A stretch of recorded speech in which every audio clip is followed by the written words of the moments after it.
एक बार आप इनकी शक्ल देख लीजिए और इनका वीडियो भी आप सभी ने देखा होगा, नहीं देखा है तो ये लीजिए, इस वीडियो को भी आप लोग देख लीजिए। स्टार टीचर्स, यूट्यूब वाले स्टार टीचर्स जिनको कुछ जानना ना कौड़ी, कभी ब्लैक बोर्ड लेकर कुछ एक्सप्लेनर बनाते हैं, खाली व्यूज बटोरते हैं, उटपटांग ग्रैब्स लिखते हैं और उसके बाद से अपने आप को इतना महारथी समझने लगते हैं कि कुछ लोग उनको फॉलो करने लगते हैं उनके तमाशे की वजह से, और फिर वो जाकर जहां पर जो आता है वो बोलते हैं और उसके दम पर फिर वो पैसे वसूलते हैं। और इसी वजह से स्कूल्स, कॉलेजेस, यूनिवर्सिटीज में पढ़ाई नहीं होती है।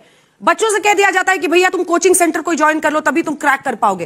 ये कैसी व्यवस्था में हम जी रहे हैं? वीडियो तो आप लोगों ने देख ही लिया होगा और वीडियो देख करके ये बात समझ में आ गई होगी कि इन्होंने जो है YouTube में पढ़ाने वाले सभी शिक्षकों को क्या कह दिया, दो कौड़ी का शिक्षक कह दिया। कुछ आता नहीं है, बोर्ड में कुछ कुछ ऐसा ऐसा बना देते हैं। ये सारी बातें देख ली। मैं तो कहता हूं कि इन्हें ये बात कहने का पूर्ण अधिकार है। अधिकार इसलिए कि इनके जैसा साइंटिस्ट आज तक जो है हिंदुस्तान में हुआ ही नहीं, जिन्होंने 2000 रुपए के नोट पर चिप लगा दी। ऐसा साइंटिस्ट दुनिया में कहीं पैदा हुआ? सिर्फ हमारे हिंदुस्तान में पैदा हुआ। इनकी पत्रकारिता आपने देखी होगी कि पिछले कई दिनों से इन्होंने नीट का मुद्दा इतने अच्छे तरीके से उठाया, पेपर लीक को लेकर के। इन्होंने कितने बढ़िया तरीके से जो है भारत की बेरोजगारी पर शो किए, कितने बढ़िया तरीके से इन्होंने भारत के सामाजिक सौहार्द पर शो किए, देखा होगा। मतलब इनकी इतनी सुंदर पत्तल चाट पत्रकारिता है क्या कि आप सोचोगे कि ये पत्तल भी कम साफ है। इतना सुंदर से ये चाट चाट करके पत्रकारिता करती है।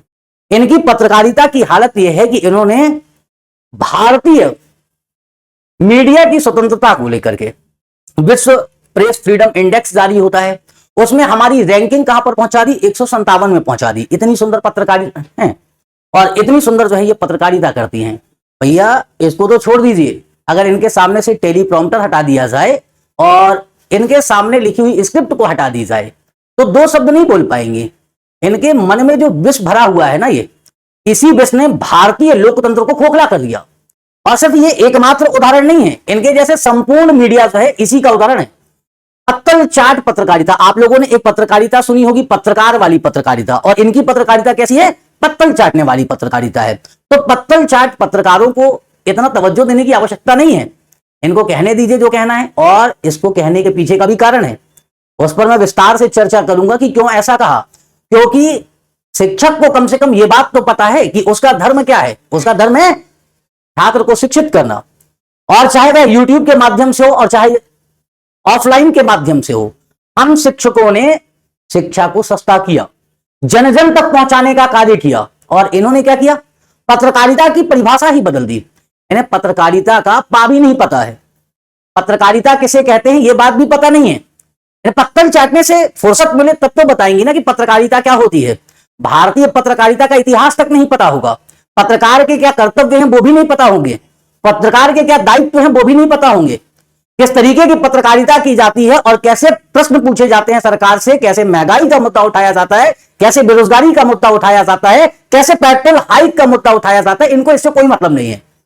इनको अपनी जो कुंठा है और साथ में इनको जो पत्तल चाटने के लिए निर्देश मिल रहे हैं, उन निर्देशों पर आधारित होकर के क्या करती है, पत्रकारिता करती हैं। तो इन्हें कहने का अधिकार भी मिल जाता है, क्योंकि भाई पत्तल नहीं चाटेंगे तो जीवन कैसे चलेगा।